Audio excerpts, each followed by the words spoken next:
Welcome to KOIN Conversations. I'm Chief Meteorologist Josh Cozart, and today we are taking a closer look at CC Slaughters, a Portland staple for the LGBTQIA+ community for decades now. And yes, their doors are still open. I get the grand opportunity to be able to meet with the brand new owners. Here's our KOIN Conversation. Is CC Slaughters still open? Yes. It is. I know. So walking around town, a lot of folks are like, "Oh, where are you heading tonight?" And I say, "Well, CC Slaughters," and they're like, "I thought that place closed." So talk to me. What was that transition like? And so it was a little bit confusing, honestly. Do you want to tell the story? Well, so what happened was Chris and I were here during the weekend that CC's was scheduled to close. And we were just reliving all the old memories that we've had here. I turned 21 very close to this place, and my first gay bar that I actually came to was CC's. I actually turned 21 here. My birthday is June 11th, and June 12th I was here dancing on the dance floor, probably getting a little bit too drunk. But yeah, so I've had a lot of really good memories here. And I've had a lot of times where I've met really good friends, and I've met really good just work colleagues or just friends, and just had a really good time here. And no matter who I've brought here, I've always had a good time. And so when they announced that they were closing, we kind of like reliving those memories. And then we were kind of just like lamenting about how sad it was for CC's to close. And then, we left the next day. I realized that my card was left here. And I was like, shoot, I have to get my card because I'm supposed to be on a plane in New York the next day. So I came here, picked up my card, was talking to the bartender, was like, it sucks that you guys are closing. And I thought that it was because they were going out of business. A lot of queer places have been closing recently, and I thought this was a trend of just CC's closing because of all the queer places that were closing. And then they were like, well, CC's is closing just because the owner's retiring. And I'm like, well, and I kind of looked at Chris, and Chris looked at me. We looked at each other and we knew, I feel like instinctively, it's like we cannot allow another queer space in Portland to close. And so the bartender put us in touch with Bruce, and the rest is history. We essentially had a conversation with him, and we just kind of let him know that we felt like if he wanted to retire, that's great. But essentially we felt like it was necessary to continue the legacy and just provide an open space for queer people in Portland to feel welcome. And we just think that that's absolutely necessary, especially with the way things are going right now. Absolutely so, and I mean, CC Slaughters has been a staple in the Portland community for, over 40 years. Over 40 years, yeah, and I've heard countless people tell stories just like yours of, I turned 21 here. This was my first gay space I ever went into, and so it does touch a lot of people very closely, and even for the allied people, I've run across so many people who are like, I had my bachelorette party there, I saw the drag queens, I danced all night. So what does it feel like when people come up to you and say thank you for saving this space? Honestly, it means the world in a way, but at the same time, it essentially just lets us know that we made the right decision. We just see like the warmth that they're essentially extending to us, and it just reminds us that like this is a place that not just we like ourselves need, but they need that as well. The entire community does. We just feel like Portland has lost so many spaces already that it just wasn't going to happen, not again.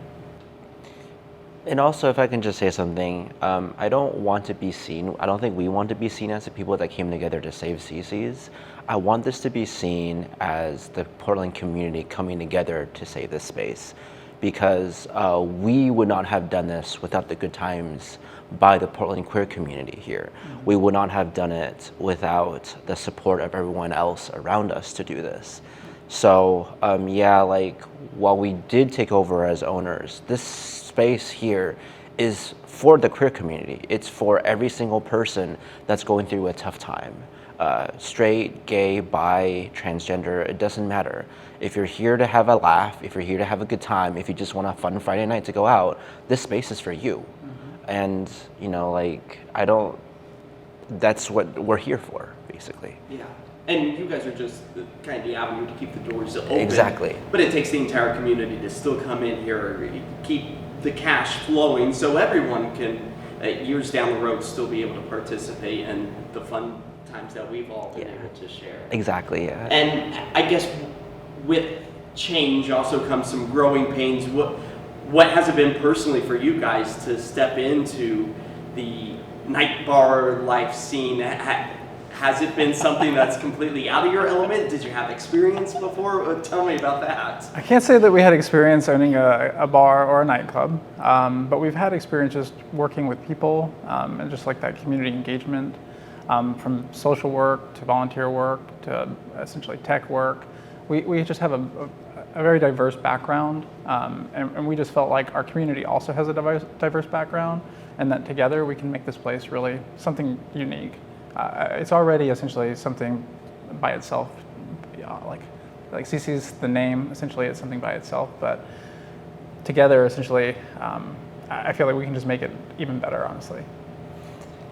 Yeah, for me, I'm in tech. I work at Intel, I work in a factory. So this is probably the most remotest thing that you can imagine to owning a nightclub. But I don't know, I felt like it was a bit like duty calls, right? Yeah. Because we just couldn't see Portland lose in the queer space. Like we've lost Doc Marie's this year, we lost Scandals. I know, over the years. We've all COIN's report on too, and there's unfortunately so many, it's hard to keep track of who's still here and who's not. Yeah. So I think it is a good reminder to let people know that CC's is still here. It's still available for people to come. Are you guys open every single night? Yeah. We are open every single night. Until 2 o'clock. Yeah. So come down here, celebrate, on a Tuesday if it's your birthday. Actually, sorry, on Tuesdays we're open until midnight, I think. Okay, so you got to slow your roll A little bit, Tuesday, yes. But we are essentially trying to make some changes that will expand business hours during the day. We're trying to revive the Rainbow Room and kind of turn it into something special. We have plans to expand the dinner menu and the lunch menu. That way, essentially, we can have people coming down here and enjoying a good menu or a good meal just earlier in the day. And that way, they can maybe have a drink with that menu or meal if they want to. And I think we're also talking about expanding our cocktail menu to having more non-alcoholic beverages as well. So we've just been making like a few little changes here and there to kind of make everyone feel more welcome. And I love the non-alcoholic part too, because again, I hear all sorts of news stories come into our newsroom, and a lot of the younger generation isn't necessarily leaning into alcohol as the older generation. Mm-hmm. So I think that that's a real positive to kind of turn the tide. And speaking of which, we're in the Rainbow Room right now. Rainbow Room, but it's also part of CC's, and I think some people get a little confused when they walk by. They think, is this all still part? Talk to me about how the cohesion of being able to get the word out of just CC's in general, how has that been? Marketing almost. So yeah, the Rainbow Room exists kind of like a lounge space, and so CC's, the nightclub area, is a little bit more upbeat, is a little bit more bumping, if you will. So think of like dancing, think of like loud music, and then just having a good time. And then this lounge space, the Rainbow Room, is it's right next door, but it's connected through a shared hallway, I mean. And then you can just come here. There's still, it's more like a loungy vibe. You get a little martini, and then you can just sit down and talk to maybe some of the friends you've met during the dance floor. And then the whole entire space is CC Slaughters.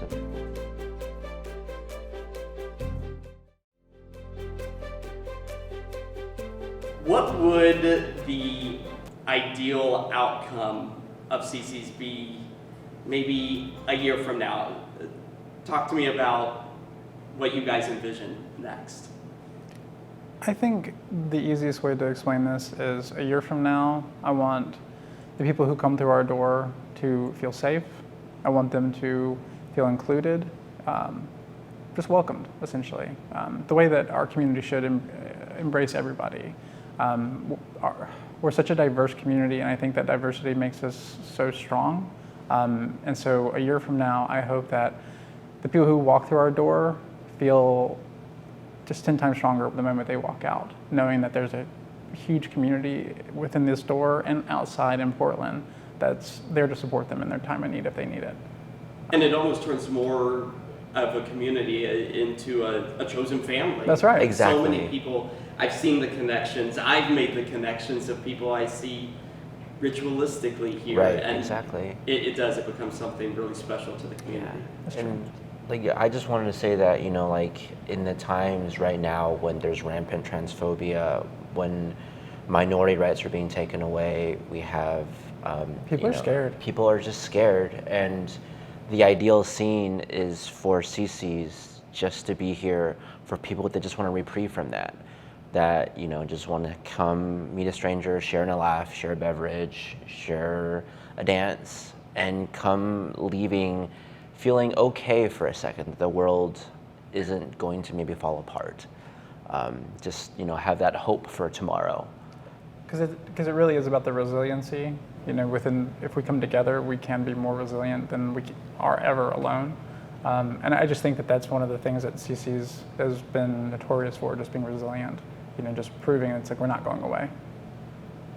We appreciate that greatly, that as a community we're here to stay. And I know, kind of looking towards the future of Portland Pride, this has kind of always been the hub for it. KOIN 6 News, we're one of the media sponsors, and what are you guys excited about running your first gosh. Pride? Oh, wow. Is that terrifying in a way? Oh my gosh. I wouldn't say terrifying. I would just say more so exciting. We were just looking forward to it. I mean, really, from the music to the food, the drinks, to just the excitement. Honestly, just bringing that vibe down here to Old Town. Really want to see the place just thriving. This isn't about just trying to get a community to survive. We really do want to see the Portland queer community thrive. And we can, but it's going to take us all doing that together. And there's no better time to essentially come together than Pride, and just embracing our diversities and then putting it all to good use. And just, I feel like supporting each other. Exactly. Yeah. Have you guys heard from other members and business owners around that have come and talked to you about Old Town in general? Because it's gotten a bad rap over the years. We instantly thought, well, if CC's is going away on this corner, what is Old Town going to become? Because this does draw so many people. So what have the conversations been like, if there have been any? Well, the conversations have been about trying to just promote more businesses to come down here. We really think that there's a lot of spaces that are, and I think people should just come down and see it for themselves. Yeah. That would be helpful, rather than leaning on someone else's word. Because I will promise you, it's not as nearly as bad as you think, or their advertising. But at the same time, we really want to work together with the city to clean up what we can. We've talked about doing things like community street cleaning things within our bar on like a monthly basis, where we can go around and just clean within our own area. We've also talked about trying to partner with the city and the Clean and Safe to just be more communicate, like have more communication between us and them when there are incidences. Because I do feel like essentially there just needs to be like that response to certain things. But there also just needs to be that understanding that people are out here going through a lot of hard times, and everyone deserves that grace too. Yeah, absolutely. So, and I feel like the foot traffic alone just helps change the narrative, the perspective, and the life of Old Town Portland. And looking kind of at you guys being Portland natives, are you both originally from here? I'm from here. I grew up here. My parents moved here when I was 6, and I went to elementary school here, middle school here, and high school here. I was debating bringing my high school yearbook just to show everyone that I'm a native Oregonian. My phone number is 503, so There you go. yeah. And then I moved away for college and grad school, but I came back for work, and so I've spent the majority of my life here. It's been fun. It's been an adventure, but something about the rainy winters, then the really hot summers, it just brings me back. Yeah. So. And then I actually grew up in Virginia. So on the other side of the country, I actually grew up in a place called Salem, Virginia. So it's kind of ironic with Salem, Oregon, so close. And then I joined the military and when was stationed in California, and happened to cross paths with him when he decided to leave Oregon for that little bit, and we've been together ever since. And when I decided to make that move to Oregon, that was when I just knew coming here that this was going to be my forever home.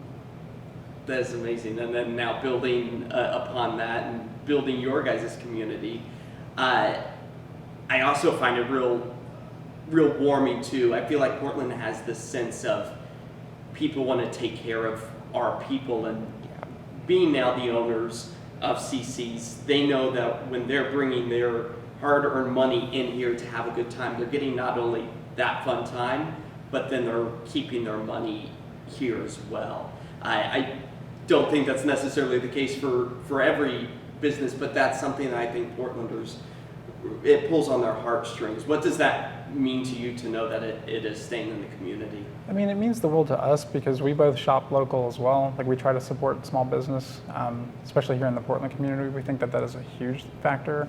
And that's kind of one of the things that led us to, I feel like, purchasing this place too, was we were tired of places coming in here essentially catering to the gay community and the queer community, as opposed to essentially like partnering with us. And there's a huge difference, I feel like.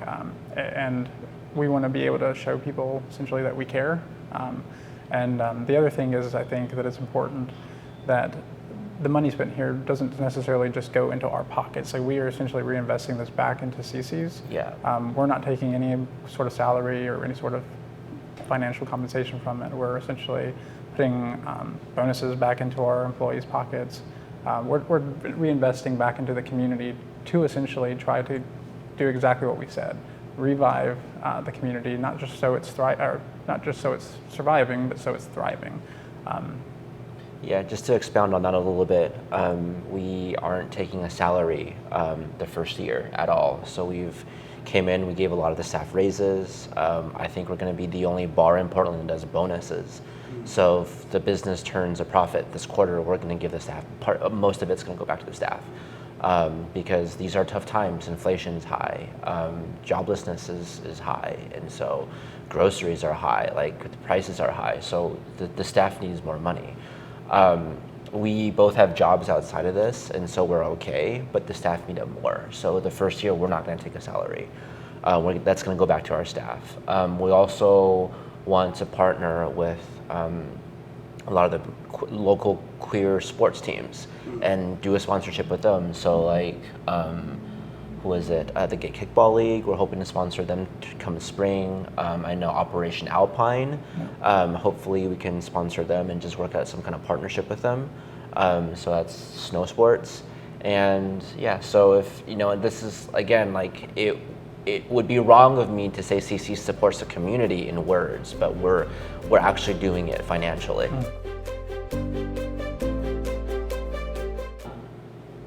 With all of this change, I know you all have high hopes for hopefully this not just being a passion project, but talk to me about, hopefully, is this something that's long-term for people? I think that's the big question I get asked as well. Oh yeah, absolutely.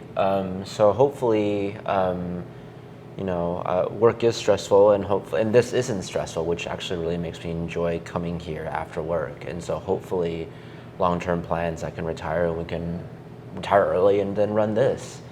I think one of the other things too is, like, this is definitely a long-term plan for us, because we don't see the Portland queer community going anywhere anytime soon, and we just think that it's an absolute staple for that community. But with that, we're always going to have various passions, various side projects, various other things that we're doing, but that's never going to take our focus away from CC's. Nor essentially will it ever take away our passion for CC's. I just think that, if anything, like, this place is a place that we're trying to essentially become a more permanent place for the Portland queer community to have, creating like a legacy status with the city, so that essentially there's just no way that the city could see CC's leaving, or that you could see Portland without CC's. I know personally with the two of us that we can never imagine Portland without CC Slaughters. It's like a staple, just like the stag sign. You know, I just when I think of it, I just think of all the good times, and I think of just all the good times that have been yet to have. And so when I think about that, there's just no end in sight, I guess. But you know, I think we can rest comfortably knowing that even with our day jobs, we have a good staff here who's able to essentially take care of things. They are great with communication, and the diversity within our staff is fantastic. And I think it's a good representation, again, of just how fabulous our community is as a whole. And I gotta say, you both are extremely hard workers. I think it was like day one you were announced and were around after you had gotten the ownership, and you were running around with trays. And that's why I asked. I was like, "Do you guys have experience? Because you look like you know what you're doing, and you're putting in the hard work." So.